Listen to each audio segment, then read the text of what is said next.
Nun Chesamid Beis, we're several lines into the wide lines. 3, 4, 5, 6, 7. We're up to the Chacham Maimrim. We said the opinion of Reb Shimon ben Gamliel that you can only attribute a stain if she actually killed the louse. Otherwise, we say the stain is from her. If she killed the louse, then we say it came from the louse.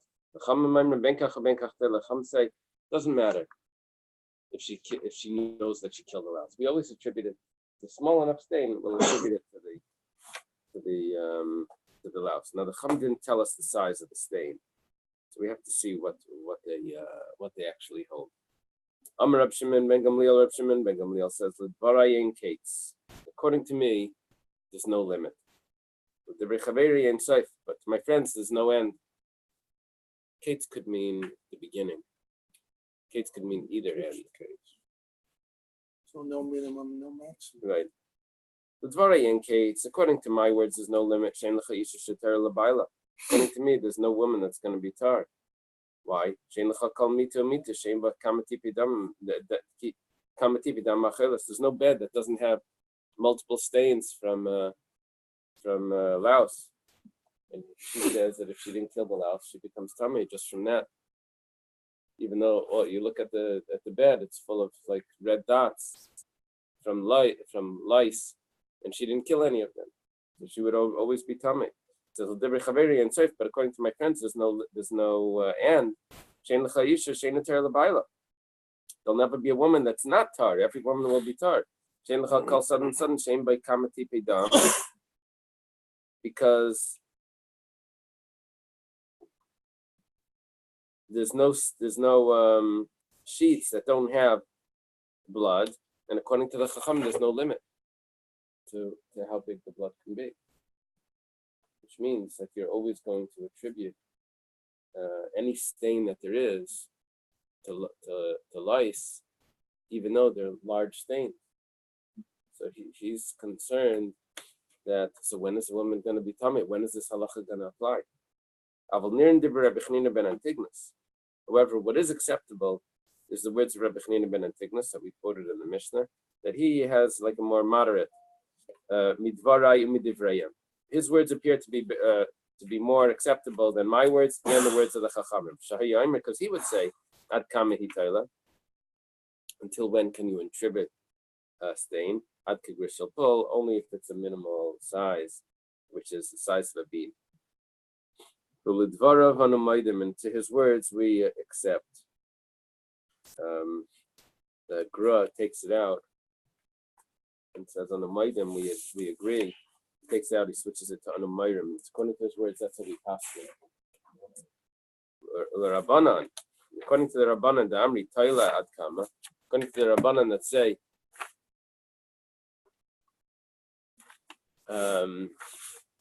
that we're Taila. What happened with Shmuel? He couldn't get on the Zoom? He came on. He was on the Zoom. I just said he said the sound is bad. Oh. So, according to the Rabbanan that say that you could attribute it to a louse even without killing a louse, I'd come until when? Rav Nachman bar Yitzchak, Nachman Yitzchak says, Taila b'pishpish, you can attribute it to a bed bug, Bad Keturmis, until the size of a bean called a turmis bean, an English lupine type of bean, a little bit larger. Taner Rabbanan. The rabbi started in a brisa regarding this bean, which we're going to attribute our stains to. We're going to say that stains came from this, not this bean, this bed bug that we're going to attribute our stains to, as long as it's the size of this bean. So we have a discussion about what this bed bug is.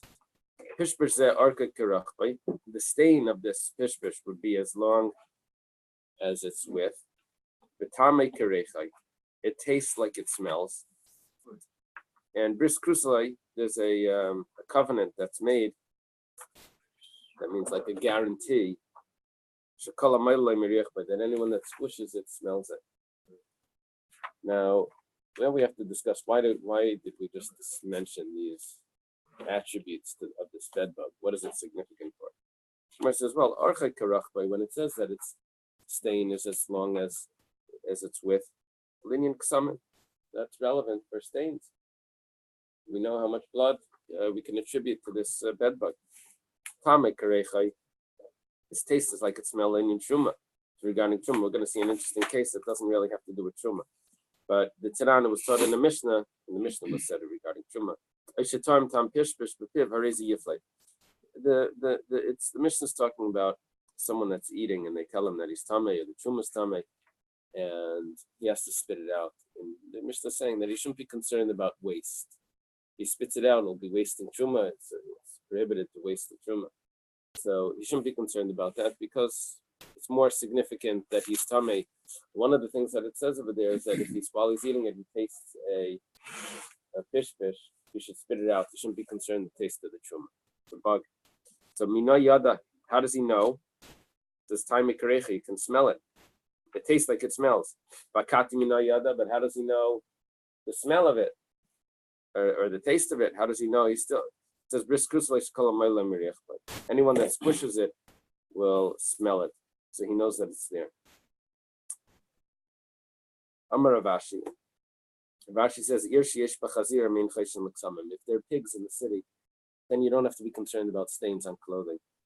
Attributed always to the pigs that make such a mess. Wow. Amar Rav Nachman bar Yitzchak, we'll see in a second the reason.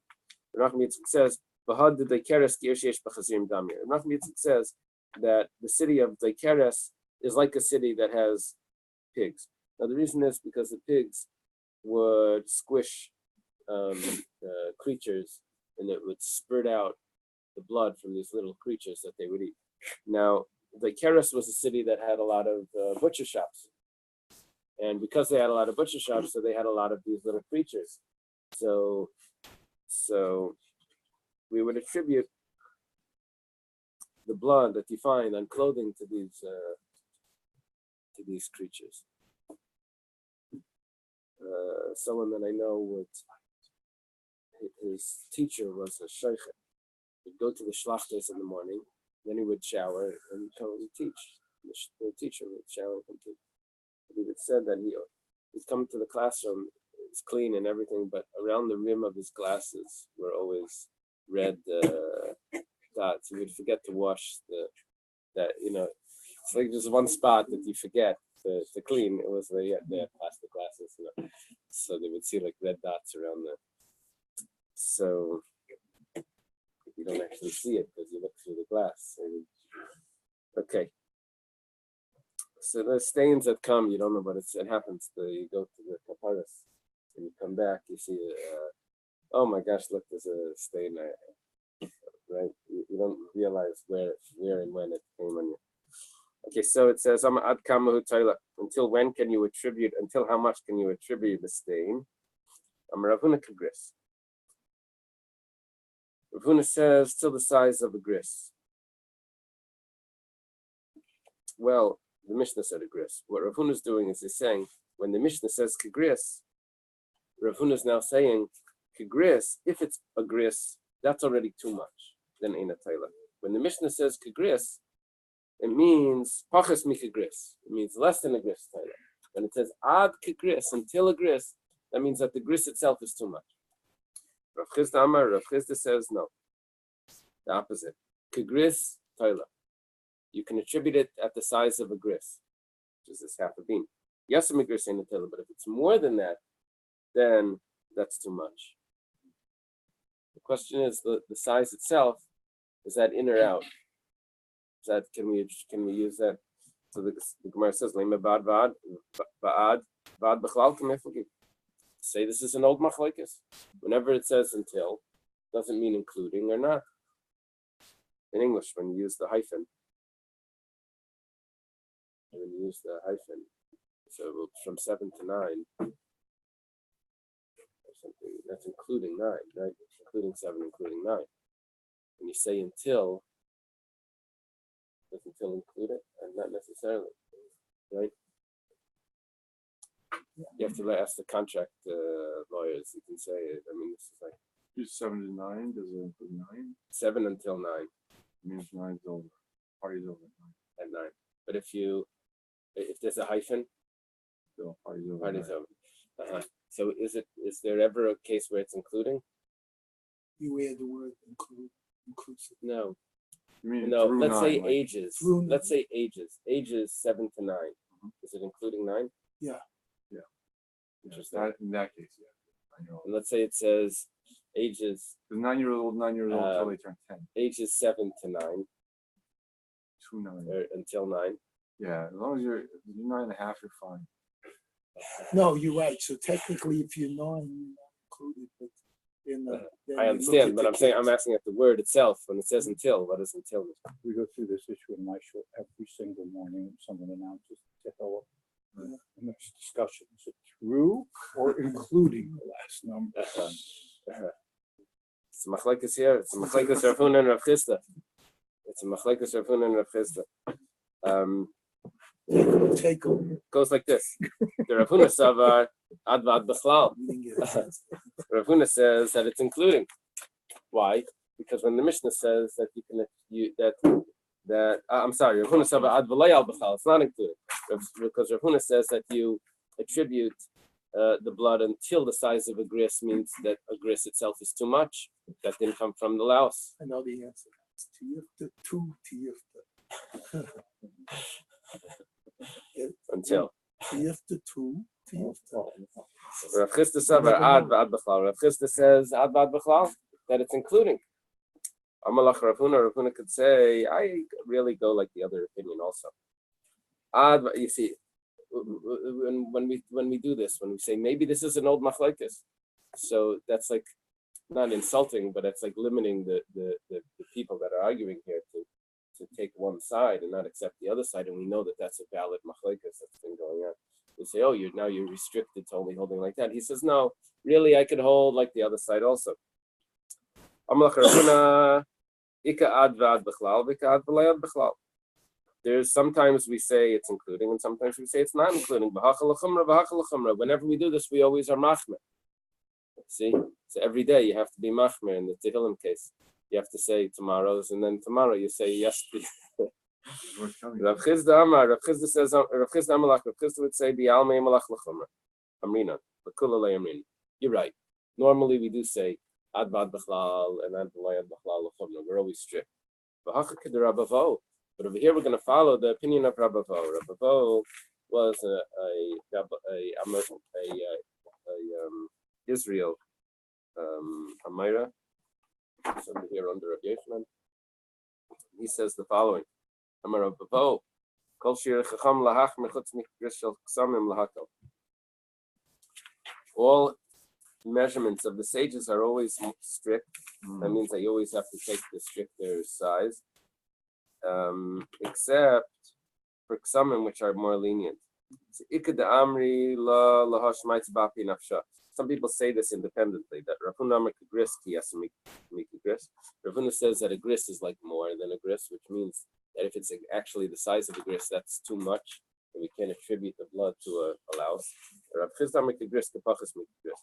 Rav Chisda says that the gris itself is like less. And they're arguing about ad vad b'chlal over here. Specifically, this until that it says by ksamim. What does this until mean? Are we being more lenient here or not? Basically, where's the question?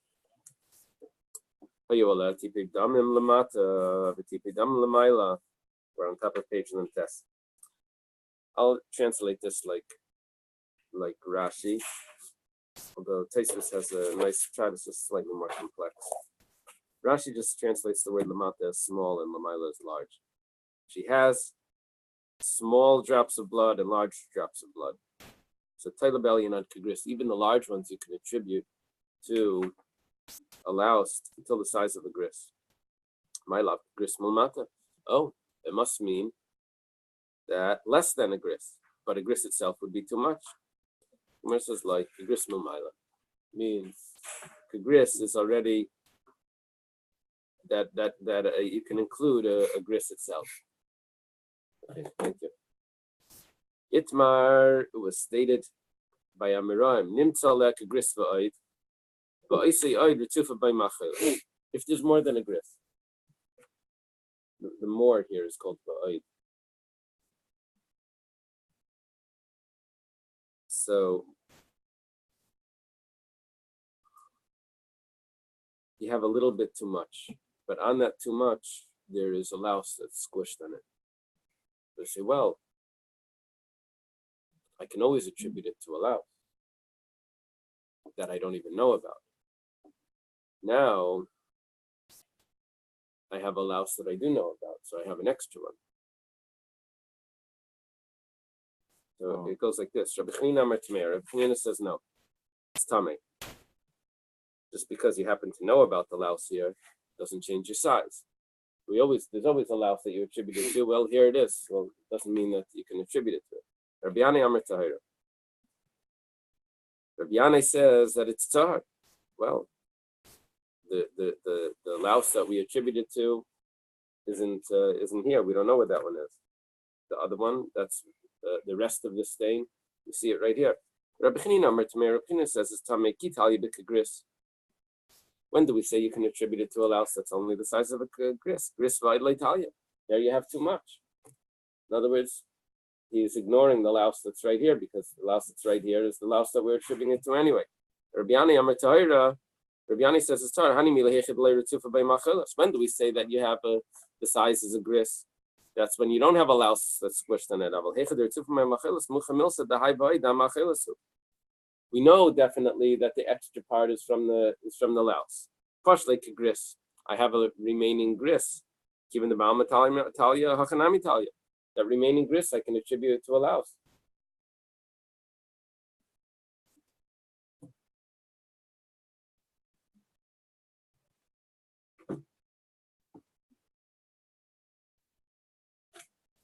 Discussion about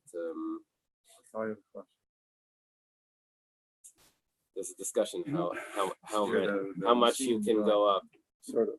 how much you can go up if there's several lights there, if the size increases more than this. Louse infestation. That's what it sounds like. Happen to be ahead of you. I'm trying to look up. Shut to the gentleman. Rabbi Yirmiyah. I'm always trying to look up ahead now. Safari. You have a picture of them. Oh, you don't even have a picture. I'm way ahead. I'm trying to find out the size of the stains and they're arguing. Rabbi Yirmiyah has a question.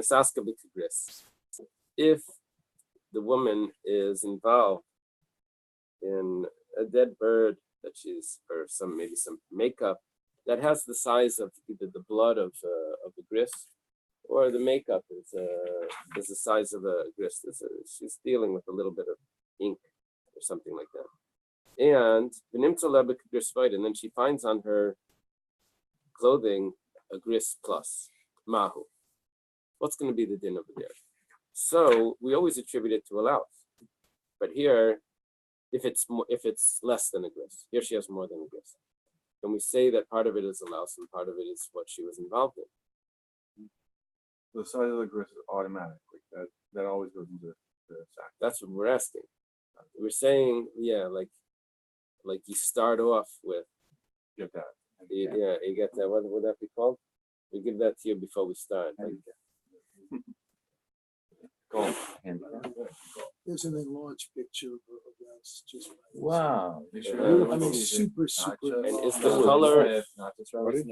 color accurate? It's beautiful. Maybe it's full of blood. Is that blood? It's red. Full of blood. Yeah, full of blood. Probably. Whose blood? Ooh. We did it. We can do that. It's just very interesting to see how the Gemara insists on such precise measurements based on something that we think is at best an estimate. Half a bean. Right. It's half a bean, a big guy, little bean, middle bean, who's me by weight size. You get so precise from there. It's very interesting when you. No, that's not worth it. Yeah. That's not worth it. Anybody who's that interested in beans deserves to make you some Now, beans. The Balabatish response to that is that, well, the sages had to set a limit, so we did some sort of demarcation, so we set a size to it. even though the louse itself could be more or less this and all of that, but we had to set a limit to make this standardized. So that's what they did. That's the Balabatish answer. Look, you have to make a sunsets. We make limits to the things, even though we don't really know is it the new day, is it not the new day. We just make a line, and that's. To give you an idea of the size of a louse compared to a dime. Oh, bigger than I would've so that's a problem. Make sure everyone sees it. It's really, We really need to put it in front of this camera so everyone can see. What about a bed bug? Size to the dime? That is a bed Let me bug. put it here. This is the bed bug. This Oh. is the You see it? That's a bed bug. Brought to Which you is by your really, when you think of it, videographer. no, Rod, it says here, bed bugs versus lice. Oh, wait, it says bed bugs versus lice. What's the difference? It doesn't tell me in this picture which one this is. Is it? Hold on. I guess what was on my mind is I recently read an article It about was an advertisement for Orchid to come. the history of the measurement of time. This article noted that until railroads, for generally in history, people had no reason to be precise about time. It was then. And people had no reason to be precise in almost all of their life. But the Jews were always precise. Because they kept the time or they didn't. No, well, Jews were precise in their This their also has the measurements. answer to your question. It says bed bugs tend to be bigger, measuring about a quarter of a length of an inch. In contrast, lice is smaller, less than an eighth of an inch long. Coloration is an important differentiator since bed bugs are brownish red, mahogany colored, which is probably there, but while lice are somewhat light, whitish or gray in color. Bed bugs have while bed bugs have flat oval bodies, lice are oblong. So, I mean, they were. interesting. Okay, so Rabbi Yirmiyah's question is that if they're involved in this size of a gris, but then they find more than a gris mouth. Boiler Rabbi Chanina to Boiler Rabbi Yanai. We have a question both according to Rabbi Chanina and Rabbi Yanai. Rabbi Chanina and Rabbi Yanai are two early Amiram in Eretz Yisrael. Rabbi Chanina Bar Chama and Rabbi Yanai. Both of them would be like teachers of Rabbi Yeshua. Rabbi Yanai is a teacher of Rabbi Yeshua, and Rabbi Chanina Bar Chama is, let's say, here is a teacher of Rabbi Yanai. Put him on the top. Very important Amiram. So it goes like this, because Rabbi Chanina held that you don't automatically get a gris. He didn't, but now that was when there was a bug that was squished on the edge, like on the extra size of it was added to the gris. So he says, Rabbi Yirmi says, 1 second, over here, even according to Rabbi Chanina, it could be this is going to be different. Rabbi Chanina, why did Rabbi Chanina over there say it's Tamei al B'lei Nesaska? She wasn't involved in other things other than over there. There was just a bed bug there, but over here, the bed bug was maybe the bug that we attribute everyone to. So it was squished on it, so you don't get any more size. But over here, we know she was involved in other things other than bed bugs. She was involved with the bird or with makeup or ink or something. Maybe over here the size gets larger. The bed bug plus the ink. Plus the blood from the chicken or whatever. Or maybe I feel Rabbi Yanai, maybe even Rabbi Yanai over there that said that's star because you have an extra bit more than the gris because there was a bed bug squished on it. Over there you saw clearly the machelis was right squished on it. You know it came from that. But maybe if you don't have a bed bug squished on it, you don't get any extra. Maybe the measurement of the gris was just the standard size of what we can attribute everything to, including a bed bug. And here we have other things that she's involved in, but it doesn't enlarge the size.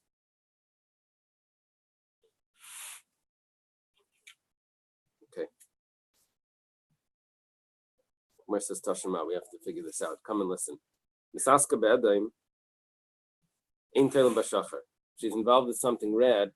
You can't say that a black stain comes from that. The muat, if she's involved with a little bit, ain't telling by meruba. Can't say that a large stain comes from it. What's the case? Lavki agavna must be like we're talking about, that she's involved with a little bit of blood from a chicken. and she finds a larger stain than the amount of blood she was involved in, she should be tummy. Gemara says, lie. We're talking about like this. If there would only be a gris plus a little bit, then you're right. then you can attribute it to it. We're talking about here that there's two grisin. Well, 1 second. You've just overdone, you've gone over the limit to make this rational in any way.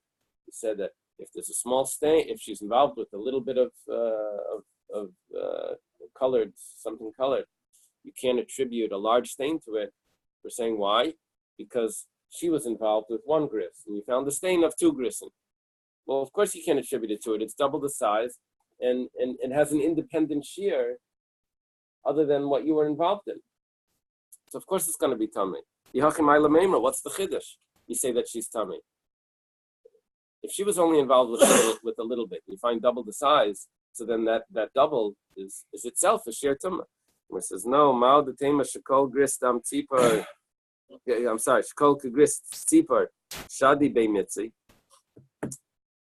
Take the gris of the bird and you put it in the center of the stain. Zil Hachalaka Shira, on this side there's no shear. Zil Hachalaka Shira, on that side there's no shear. And she's going to be tired. She has 2 stains, but neither of them are connected. Because the middle is from the bird, which is not her blood. So we'll say that there's a less than a shear for a machelas over here, and less than a shear of a bed bug here, of a louse, less than a shear than a louse over here. And that's going to be tar. It's one big stain. So yeah, the reason why it's big is because the center of it is from the bird. And we'll take away the shear. Kamash Milana, we don't do that. Amar Rava. Rava says, Nimtza le min echad, tele by kama minim. You find on it one sort of stain.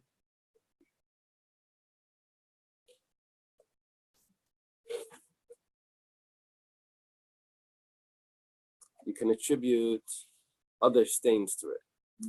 Where it says, Meisvei, we have a question. Can't attribute other stains to it. If she was involved with red, you can't attribute black to it. Gemara says Nesaska shiny. That's different. Over there, she was involved in one color, and you're trying to say that the stains of other colors are going to be attributed to that. That we're not going to say. Over here, we have a cloth that's not clean. So we say the same way she wasn't careful to keep it clean from this, she wasn't careful to keep it clean from that. But it doesn't mean that it doesn't mean that there is only one type of stain that we're going to attribute to this. Rather, we'll say that this is just the dirty shmata and it was used around the whole kitchen and whatever colors are there, it's all from the kitchen. So Nimtza, the Gemara is saying over here that Nimtza, if you find the cloth itself is dirty, that's different than saying, oh, she was involved with the chicken, or she was involved with makeup. Because if you find the cloth is dirty, and you know what it's dirty from, you see there's lipstick on the cloth, and then there's some other shade of something else on it, we'll say, oh, that's the lipstick, that's probably from the mascara, and that's what we can do it. Because she wasn't keeping it clean and she didn't know where that came from. Ikadamri, those that say Amarav Nesaska b'menachat tela by kamemina meisve Nesaska badam tela by shachar. Ki kamarava the isaska b'tanagelos dis by kamemini dama. There's another interpretation, another way of explaining this.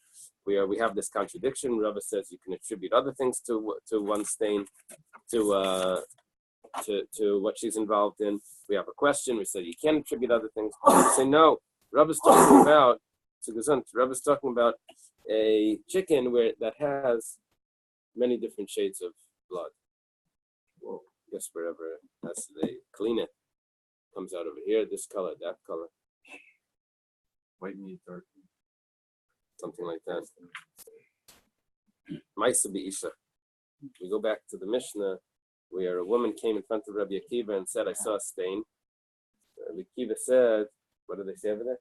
There's different shades. Yeah, if it comes from the intestines, it's one color. If it comes from the organs, it's another color.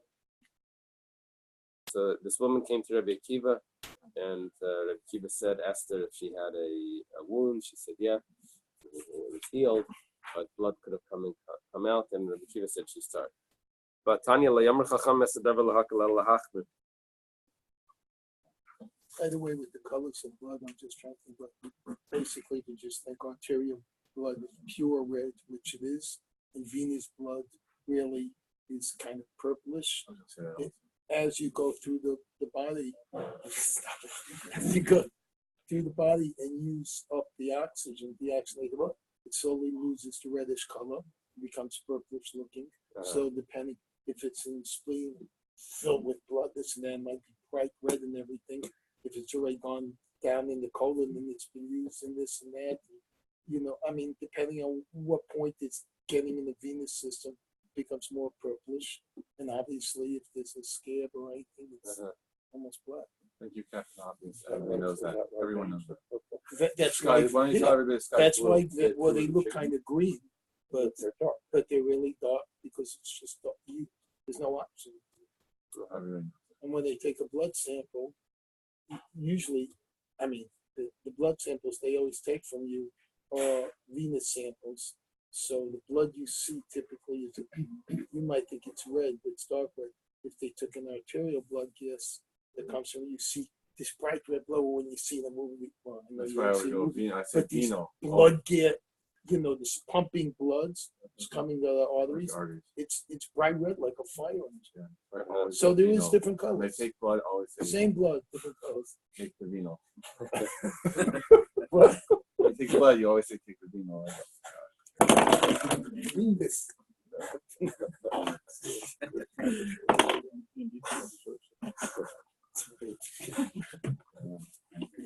Okay. We have a contradiction. The Mishnah says that Rabbi Akiva said, the sages said that Ksamim are to be lenient.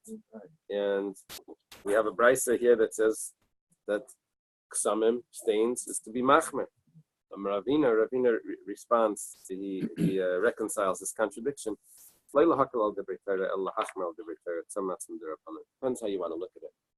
You could look at it like this. You could look at it that it's being machmer, because according to the Torah, stains are permitted for the rabbis of being machmer. Now, there's another way of looking at it. You can look at it as a rabbinic decree.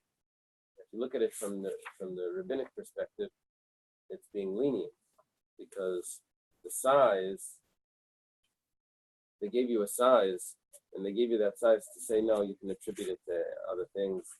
But from the rabbis themselves, they're being lenient.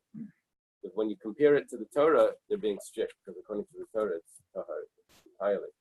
But from the rabbis' perspective itself, they're being lenient, because once it's decreed, there's lenient on that decree that say that you can attribute it to other things.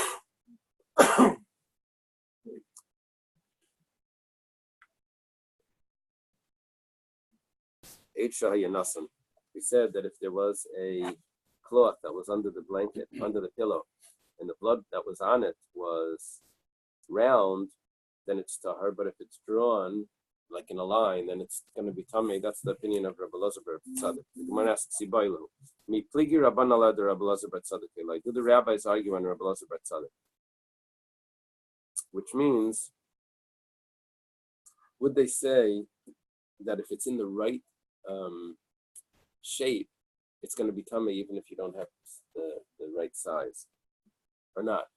You see, Rabbi Elazar bar Tzadok is saying that it's tamei even if you don't have the size, but because of the this is a cloth. You usually don't use a cloth. You don't use the size of the cloth. But so he's saying that depending on the shape of it, that's going to make it tamei or tahar. Umar says Tashma, Kesem Marach Mitzdaref. A long stain joins together to a gris. Tipin ain't mitzdarfen, but if they're individual droplets, stains, that doesn't combine. Mani, who is this according to? Rabbi Elazar bar Tzadok. If it's Rabbi Elazar bar Tzadok, lama litziref. Why does he need to combine anything? The smallest size is already tamei if it's the right shape. Amar Mashach Kal Shutami. He says if it's the right shape, if it's drawn, so then it's drawn in like in a line, so then it's going to be tummy. So who says that it needs to combine? Allah Rabbanan. Must be the Rabbanan. Shmamina Pliki. And it must be that the rabbis argue that the shape is not going to determine. It needs to be the right size. And it says like, Lailam Rabbi Lazar Bar Tzaddik. Really, it is Rabbi Lazar Bar Tzaddik. Rabbi Lazar Bar Tzaddik be'ed. When does Rabbi Lazar say that if it's drawn, that's with an examination cloth?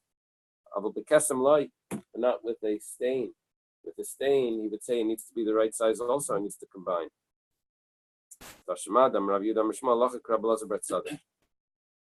We have a Rabbi Yehuda says in the name of Shmuel that the halacha is like Rabbi Lazar Bar Tzaddik. Halacha mechlal de pliki. If he says the halacha is like him, it must be that others argue. Shema Mina, we see that the Rabbanan argue, and halacha is like Rabbi Lazar Bar Tzaddik. Daf Yomi is not a halacha shit.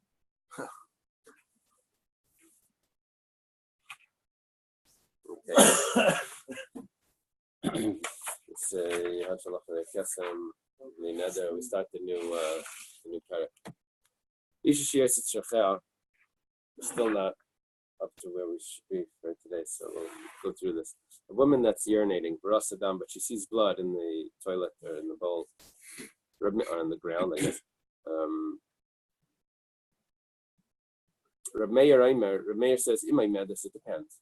If she was standing, which is like an uncomfortable position, so then tmeya, then she's going to be tummy. As we're going to see that because she's straining herself, it could be that the urine went into the wrong area and is coming out with blood from the uterus. But if she's sitting, then she's tahira. Then she'll be tahar because there was no strain and it's just plain urine. And if there's blood in the urine, she doesn't make her tamei. She should see a doctor, but she's not tamei. Rabbi Yossi says ben kach tahira. He says it doesn't matter. She's always tahir. Okay, we'll see what's going on over there. Let's say there were a man and a woman that urinated into a bucket, and you see blood on the water. Rabbi Yossi mitar, Rabbi Shimon mitami. Rabbi Yossi says that it's tar. Rabbi Shimon says it's tamei. Now, why does Rabbi Yossi say it's tar? There's possibly two reasons here. One, because he always said it's tar, and the other one is because it's a man that was there. There's not much of a chiddush in the second case. We had the first case where he says it's tar. Anyway, the Gemara is going to discuss it. Reb Shimon says tamei. Sounds like Reb Meir's opinion that says it's tamei, but we didn't explain. Is she standing, sitting? We didn't go into any of those details. Reb Shimon says the blood's not from the man. That's not. It's so abnormal that we're not going to say that. It comes from the woman, and therefore the woman's tamei. What's the difference if she's standing there that we say that the urine has gone into the uterus and has brought out the blood? Yeah, I'm not explaining the science of that. If she's sitting also, we'll say that the urine went into the uterus and is bringing out blood. Well, it says we're talking about that there was a flow of urine, and because she's not straining herself in any way, so it's just coming straight out.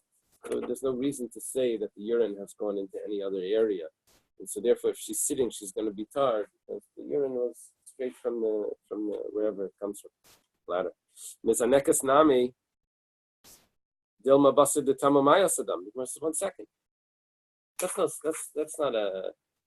That doesn't tell you anything. It's very possible that she went to the bathroom naturally, and when she was finished, the blood dripped out. Sitting down in a regular position, a comfortable position, and when she's finished, the blood came. So she's really coming. Maybe when she was done.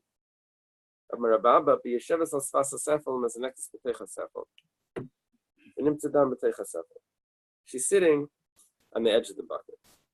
She's urinating into the bucket.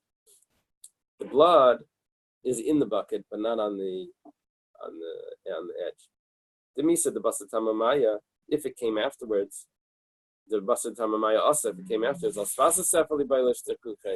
it dripped out after she was finished urinating, then it would have been on the side, not in the center. The fact that it wasn't there is Sherlock Holmes or Watson. No. So then it can't be that it came from the uterus. It was part of the urine because it's only in the center. Okay. Amar Shmuel, Va'amila, Amar Rav Yehuda, Amar Shmuel. Shmuel says, now those that say Rav Yehuda says the name of Shmuel, Halacha Rav Yasi. Halacha is like Rav Yasi. Rav Yasi was the lenient one here. V'chein earlier Rav Abba Lakala. This is someone's name. Rav Abba Paskin for Kala, Halacha Rav Yasi. Halacha is like Rav Yasi. I don't know anything about Kala. And apparently he had the Shaila. Kala's a man? Sounds like it. Same Adam, Rashi says. Okay. It's with a cook. I should say it's with a Q. Okay. Ish v'isha chulam.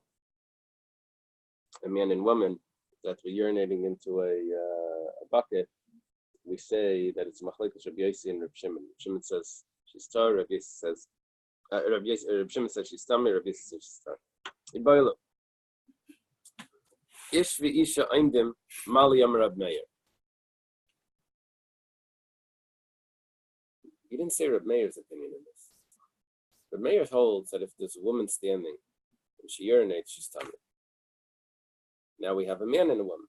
And they're standing. What does Rab Meir hold? Rab Meir say that maybe it comes from the man. There's another variable here that we didn't discuss. When does Rab Meir say that she's tummy? That's only when there's one doubt.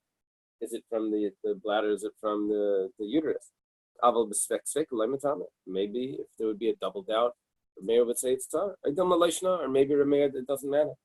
It's the same thing. Amar Shlakish says it. They're like it is. I mean, it's the same thing.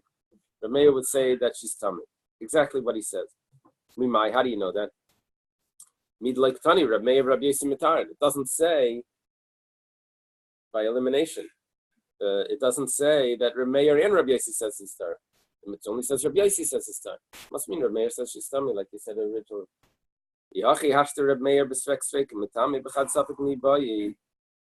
Then why didn't we say that Rab Meir says tummy by the svek sveka?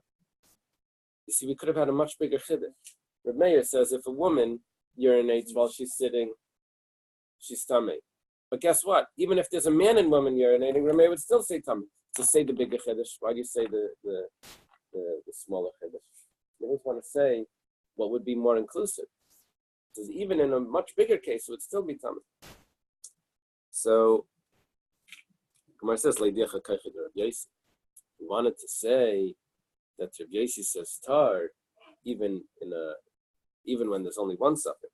Even if there's just a woman there, Rav Yossi still says tar. Gemara says, 1 second. Why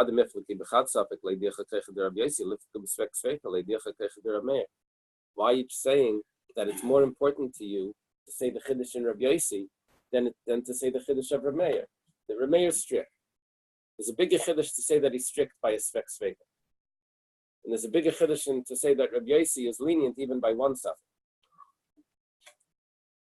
My answer is kayach the Torah adiflay. The power of being lenient is better. So that's why we wanted to say the chiddush of Rav Yossi.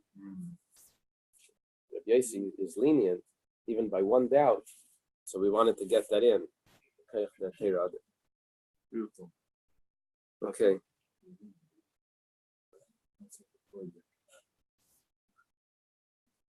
It was. I think the Brishan Rav was. He was learning with someone when he was young. The Marsham. He was known that he was very. He was when he was old. He was a Pesach, and he was very lenient. But they say that he was learning. And the Zidichover was the Rebbe walked by some learning and said that you should always be careful to be easy on people, not hard on people. he said he took that, and that was like, would always look for koyach that terada. Rabbi Yochanan says, Ki kamer Rab Meir b'chad sveka. It's, of course, I say this according to the halachic boundaries of what It's like not it's like you could see a forecast today. Local shows. is he lenient? You can count. That's what he's a good guy to go to. 'Cause he's much more lenient in his interpretations, but no one disputes that his sock is within halakha. I don't know if it's the same way in Torah. Yeah, I don't know. But certainly in Shabbat. Okay. So Rabbi Yochanan Amar, Kika Amar Rab Meir b'chad sveka, avol b'sek sveka layamar. Rabbi Yochanan says no. The mayor wouldn't say the same halacha by a sveka. He would say different. But 1 second. Now we had a question. In Cain listening Rab Meir v'Rab Yosi mitarin. So why doesn't it say that Rab Meir is lenient if that's the case? So say Mechanami. You're right. Could have done that. But why did Salik Rab Yosi pasuk for the Rab Yosi? That's what we finished with. So that's what we were talking about him. So we don't have to say every name. Rabbi Yosi b'chad sveika mitar b'svek sveika mibai. 1 second. Why do we need to say the case at all? If we're talking about Rabbi Yosi that he's lenient, why do you have to say that he's lenient when there's two sveikas? He was lenient already, even if it was just a woman. Even if the woman was standing, he's lenient. It says that the blood came from the bladder, from the urine. So why do you have to say if there's a man and woman? You say he was lenient already if it was just one woman. It was just a woman. It's an interesting svara.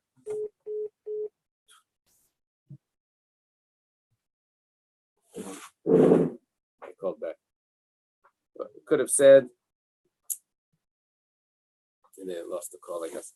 So I could have said that maybe Rabbi Yosi was only lenient after the fact. That means after he was already Isaac or she was already Isaac in Tara, she already touched things.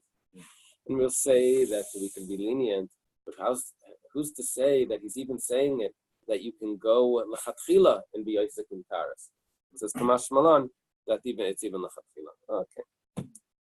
Tani Kavasei Rabbi Yochanan. We have a riot to Rabbi Yochanan that Reb Meir would agree to Rabbi Yosi. It says Ish v'isha shasat tzrachem l'steicha safam v'nim tzedam alamayim. A man and woman that are sitting by this bucket. I don't know if they're sitting, standing. And v'nim tzedam and there's blood in the water. Reb Meir, Rabbi Yosi mitarin. Reb Meir and Rabbi Yosi say that it's tar. That means that Reb Meir would agree. Reb Shimon mitamin. Okay. So that's a proof to Rabbi Yochanan that Reb Meir would agree that if there's a double doubt if it's from the uterus, and then a doubt if it's even from her at all. So it's going to be tar. Yibaylo. Isha yesheves mali amar Reb Shimon. If the woman is sitting, what would Reb Shimon say? So Reb Shimon says we say it's from the woman.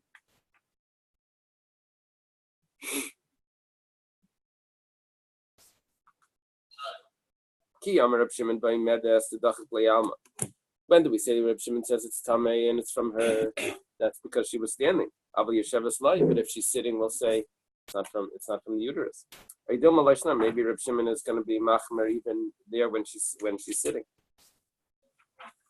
So Tashima, come and listen. The Tanya was starting to Bryce yesheves toila. If she's sitting, you can attribute it to the bladder. I made this ain't a toila. But if she's standing, we say it's from the uterus. That's what Rabbi Meir holds. Rabbi Yosi says doesn't matter. You always attribute it to the urine. Rabbi Shimon says that you always attribute it to the uterus. Ain't a taila. You don't say that there's another source, pure source.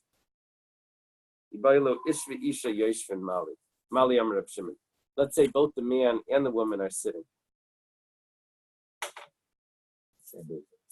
Reb Shimon, I made this. When does Reb Shimon say tamei the dachik le'alma?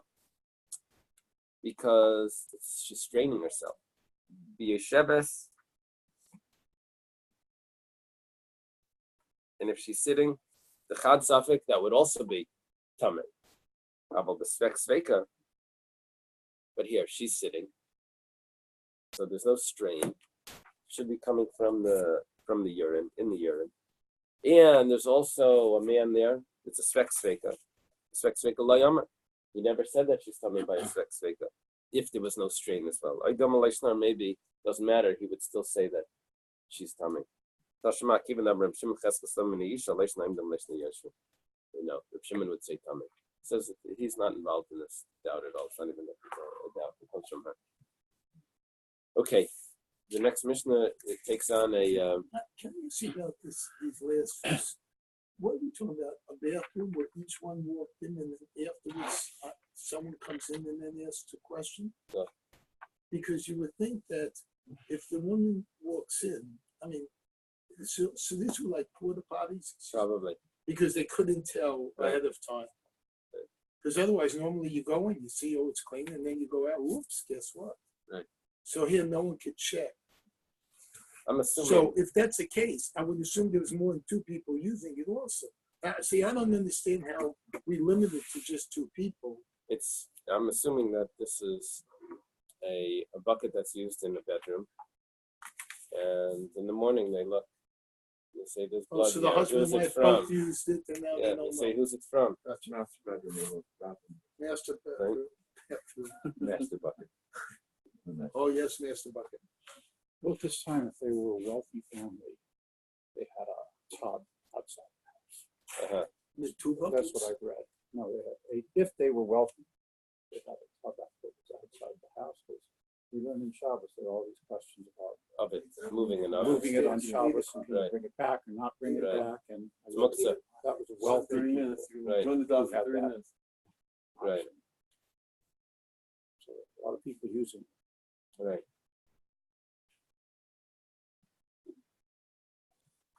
Right.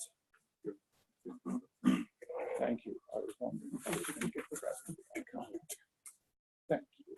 Mishnah says, "Shila chalukah lenachas elenida hamisim leilava." What was the comment? Oh, the master tub. If a woman lends her clothing to a non-Jew or to a Nidda, and she gets it back and she wears it, and she sees a stain on it. She didn't check it. Just put it back on. Said, "Oh, who's the stain from? Is it from the woman that had just worn it before, or is it from her?"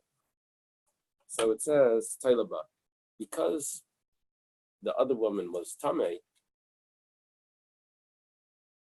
So then we'll say it's probably from her. There's a rule here that says "Tailana kilkul b'mekolkol." You attribute the kilkul is like corruption. You attribute the problem to the problem if this woman was tamei and here you have a stain, it probably came from the one that was tamei. That's so you don't have to mess everyone up because one of them is problematic. Highly suspicious. Right. So Gimel Nashim Shalab Shechalak Echad Yeshva Al Sapsal Echad. 3 women that wore one garment at different times. However, it wasn't examined, or they sat on a chair, and you find dam on it. You find blood on this garment or the chair. Kulan Tameas. We don't have anyone to attribute it to. No one is any worse than the other ones. No one was a Nidda or anything. So they all become tamei. See, if one would have been a Nidda, that would have saved the other one, because we would have said, "Oh, it's from her." Yashval Sapsal Shalev Nayalitz Bashal Merchatz. If they sat on a stone or on a platform in the bathhouse, some sort of step or something. Reb Nechemia Mitar. Reb Nechemia says it's tzar. Reb Nechemia Mekal Davar Shein Mekabel Tumah and Mekabel K'samah. It doesn't.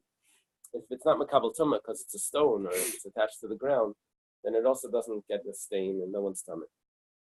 This is the origin of the game Clue. Ooh. Oh my gosh. All of Oh them, my all of them. gosh. Oh, boy. Well, just to make sure you take it home.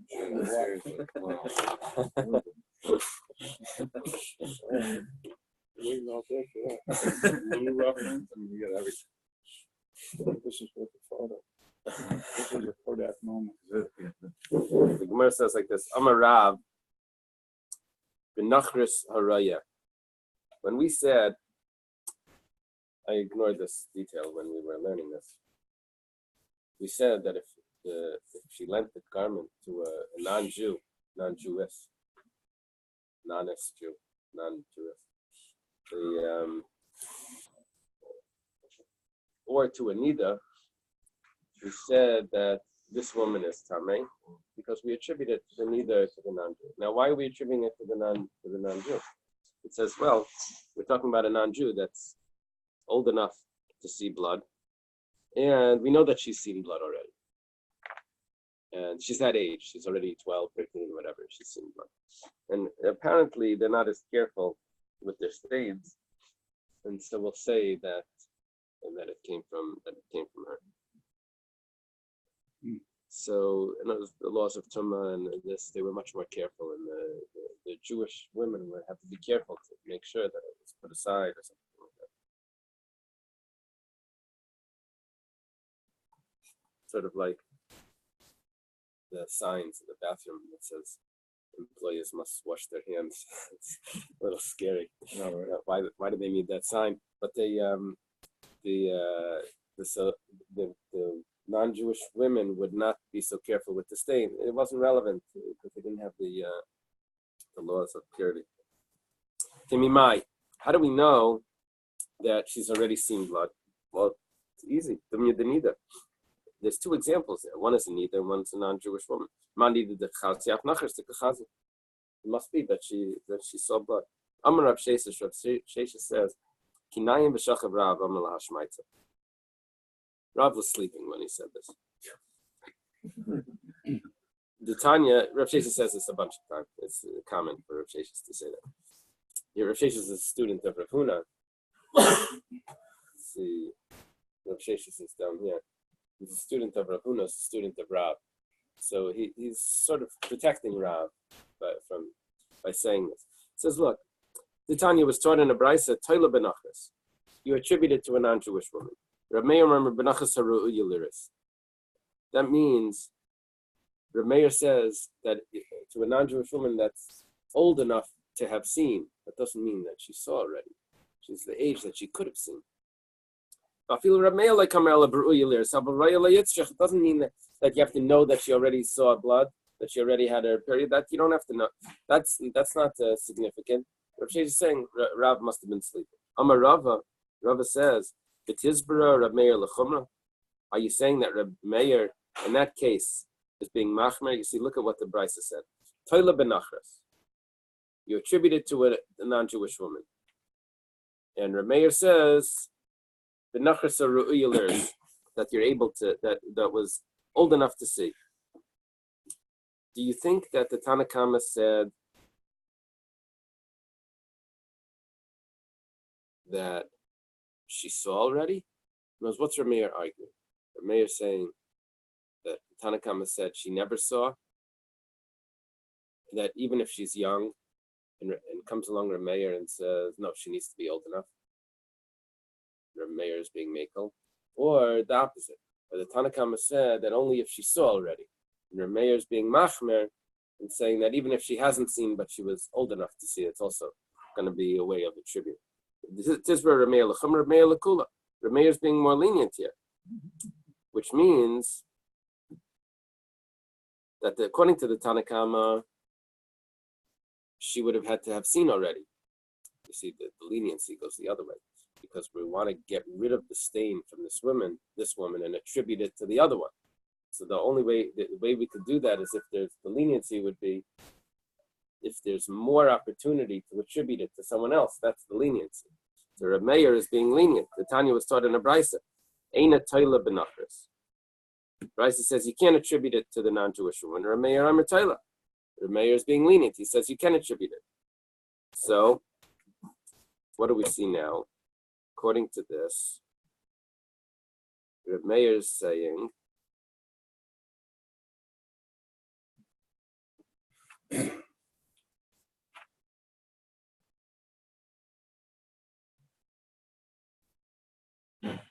according to you see, what we're looking for is to get the Tanna Kama to hold like Rav, that she had to have seen already. We're saying that Reb Meir holds that she doesn't have to have seen, but the Tanakama holds that she does have to have seen. So the Tanakama would hold that. The only problem is Alakasha Hach, but it sounds like that Reb Meir is being machmed. You're telling me Reb Meir is being mekel. The Gemara says Tartzachi. V'hisharaya, the Tanakama holds only if she saw already. And Reb Meir Reb Meir holds that even if she's old enough to have seen him, she never saw, which means that Rav, according to Rav now, Rav could fit with the Tanakama, that if a woman has seen already, a non-Jewish woman, then we'll attribute it to the blood to her, and the Jewish woman will be tar. Okay, we're going to go through several cases here that are a woman which is slightly tamei, and we're going to end up making her more tamei because of the stain, because we're going to attribute the stain to her, even though it could have been from the other woman that's not tamei at all. What does that mean from slight to more? Well, let's say she's a shemeres yaim keneged yaim. She's going to have to wait an extra day now because of this. So slight to more doesn't mean she's been really tame yet. We have Well, more and more reason to be concerned that she is. But isn't tame binary, yes or no? the tamei would be yes or no. Tamei would be yes or no. But the question is, how long now she's going to be tamei? Is this going to mess her up in any way? So if a woman's in Nidda, that was clear from the Mishnah. We say the stain comes from her. It doesn't affect her in any way. It doesn't affect her in any way, and it doesn't. And the other woman stays tar, so that's perfect. But over here, this is going to affect someone. Taner Rabbanan was taught in a brisa. The second day, you can attribute the stain to the Shemer Siyam Keneged Yom of the Sefer Shiva Shlei Tavla. And also, if a Zava, had already counted 7 days, but she didn't go to the mikveh, you can attribute the stain to her. Now she has to count again. Lefikach, therefore, Imisukenes, the first woman is going to be Tahar, Bechavert Mikol Kelas, and her friend is going to be Mikol Kelas is messed up.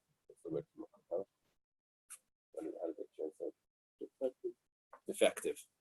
That's the words of Reb Shimon ben Gamliel. Rabbi Yomer, Rabbi says, Eina Taila. No, you can't attribute it to this woman.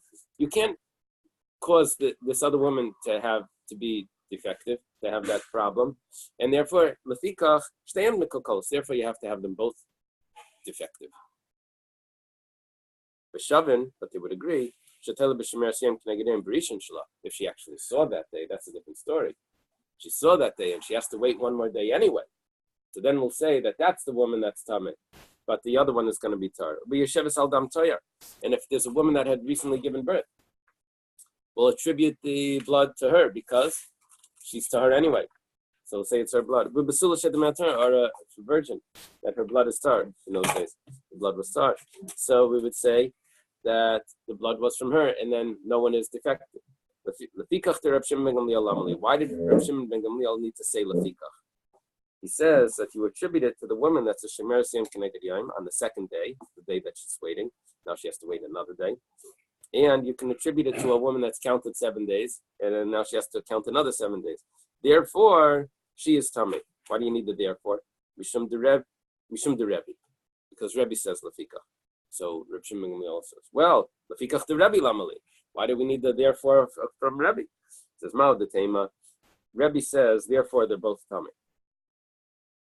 Could have thought, who destakach kesem gabat kalkel die like to skalkel. I could have thought that Rebbe would only have the one woman that found the stain be tamei. The other woman that was tamei anyway, but not as tamei as the stain would make her. Why do I have to add any tumah to her? Why do I have to mess up her calculations? Leave her, let her, she's tamei, I know, she'll go to the mikveh, but she'll be tar. And only the one that found the stain should be tamei. He says, no. Rebbe says that they're both tamei. And so once we have the lefikach of Rebbe, that they're both tamei, so then I have the lefikach of Reb Shimon ben Gamliel. Amar Rav Chisda. Chisda says, tamei b'tar shalcha b'shnei shvilin. A tamei person, or woman, and a tar person, a man or woman, I don't think it matters. They walk on a path, on two paths. Sounds like the beginning of a joke. Right? one of the paths, echad tar v'echad tamei. One of them is tar, one is tamei.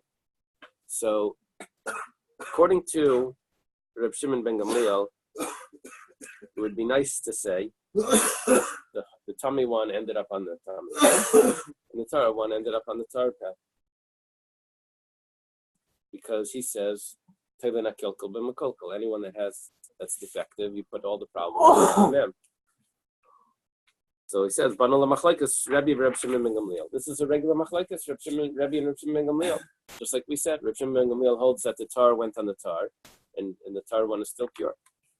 Maskefla Ravada has a question. Ad kan lekam Rabbi Hasan el de Tavayiti Adadinino. Hacha my nafkalan mina. Over there, Rebbe said that the tar one becomes tamei because the tamei one was ready to go to the mikveh. So really they were both tahar. So Rebbe says, I can't attribute the blood to either one because both of them are basically tar. But over here, the tummy one is really tummy. So we'll say the tummy one went on that path. What was on that path? That is something, corpses. So Rav Chizda, what does Rav Chizda respond to that? Rav Chizda said it's machlekes Rebbe and Rav Shimon ben Gamliel. He says safe, eat tefillah bite. No, that case over there where you said that Rebbe says that they're both tamei, and you wanted to say they're both tamei because neither one had any sort of tumah on them. It's not true. One of them really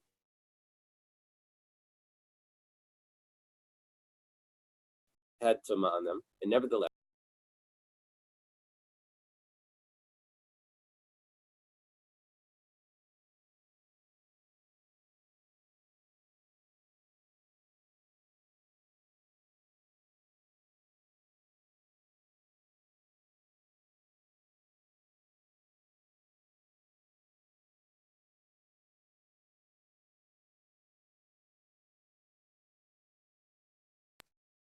they're really tar because they're ready to go to the mikveh. And nevertheless, Rebbe's saying that they're both tamei, which would mean that in that case, Rebbe would say they're both, not nevertheless they're both tamei. In that case, Rebbe would say they're both tamei because they have no one to attribute it more than the other one.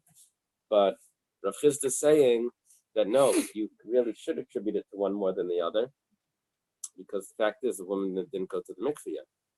So here also, I have someone that's tamei that needs to become tar, but they walked on a path. I will say that was the path that they walked on, the tummy path. Itmar was stated, Amar Rabbi Yisbar Chanina Tamei v'tar. One person's tamei, impure. One person is pure. V'afilu tar v'toli. One person is tahar, and one person is questionable if they're tar. They're tali. They're hanging. Maybe yes, maybe no. Shalcha b'shnei shvil nechad tamei v'echad tar. They walked on two paths. One took this path, one took that path. One path was tamei, one path is tar. So it's toila, tamei, b'talei, b'tar, l'divrei hakal. Everyone would agree that the tar one is going to stay tar, and the tamei one is the tali one is going to have walked on the tamei path. And what we're seeing from this is the way we were learning it by Nidda, is we were saying that logically the blood should have come from the Nidda because it's suspicious, because she was bleeding. Now we're learning something else, that it's not the logic, it's a halacha logic. You know, you're saying, well, she was bleeding anyway, probably the stain is from her, she was bleeding. Now we're saying much more than that. There is no real logic to say that someone that's tamei should be the one that have walked on the tamei path. There's no magnet that's pulling them to that path more than the other path. Just that there's a halachic logic that we say, if I have a doubt, I'll put the defective one in that category. It's the question is, how do we behave? And there's a rule, so it's a halachic logic more than a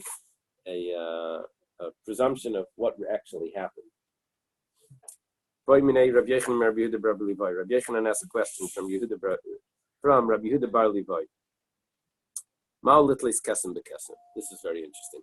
If one woman is tummy because she had a stain, and we don't really know that the stain was from her, but that the stain was that she's really tummy. But she has to behave tummy. She has to go to the mikveh and all of that. Now we have another stain, we don't know which woman it came from. Do we say it came from the woman that had the stain before? Well, she has bad luck. She had the stain before, and now we'll say that, the stain is from her as well. So, Aliba the Rebbe Laiti Bayalach, according to Rebbe, there's no question. If she saw from herself, Rebbe says that it's not her stain. Why? Because she was ready to go to the mikvah already. You don't make her any worse. So, Hacha de Me'almakasi, like Olshkin, for sure you don't attribute it to her. We're not going to make her any worse over here. The question is according to Reb Shimon Gamliel that says anyone that has any sort of defect, any sort of blemish that in this tumah will attribute the defect to them. So over there we had good reason to attribute it to them because they were really tummy. It wasn't just the way that we're behaving, that we're acting that they're tummy, but they were really tummy. But over here, we just made a tummy just because there was a stain and we didn't know what to do, so we make a tummy. Maybe there's no difference. That's the question of Rabbi Yechanan. Amalei ain't Thailand. Yechanan says, Rabbi Yehuda Bar Levi says, you don't attribute it to her. It was just a stain. It says, Matam, Rabbi Yechanan asks. The answer is, Lafish ain't Thailand, because you don't. Very odd. I think the Gemara should say this. Let me I want to turn the page. So continue. Where's the question? Ain't telling kesem bekesem. You don't attribute a stain to another stain. It says that you do attribute it to a woman that had a stain. One second. Self-contradictory.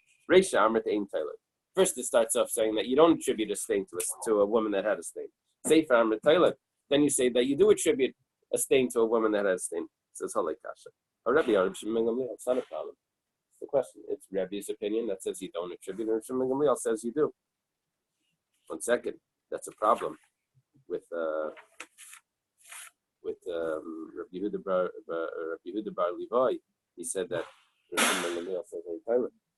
Ikadamri Yahava Rebbe, or you could say that both of us Rebbe. Har Berishon Shalah B'Sheni Shalah, depends which day. Rebbe would agree that if it's the day that she was bleeding, you can attribute it to her.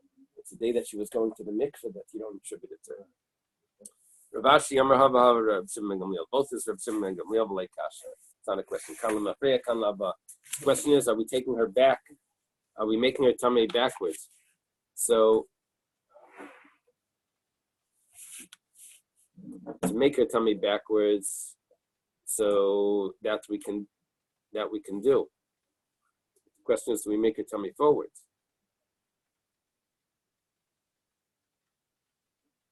Where it says Mikol Makam Kasha. Nevertheless, we see according to Reb Shimon ben Gamliel that we do attribute the stain, a kesem to a kesem. It's a kasha and Bar Levi, and Rabbi Yehuda Bar Levi. And Ravina like kasha, hachi kamu. Ravina says it's not a problem. Eshila chaluka lenachras balas kesem.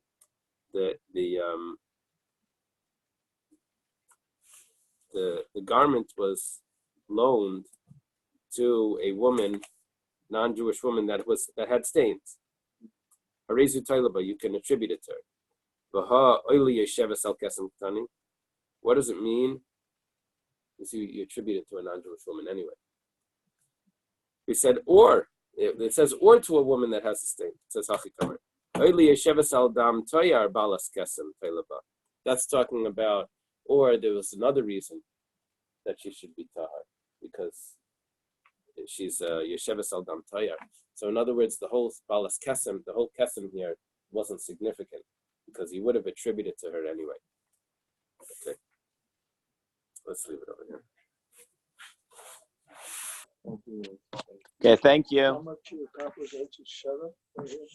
Oh, I want to say something. Thank you. Probably because this works. Thank you. Oh.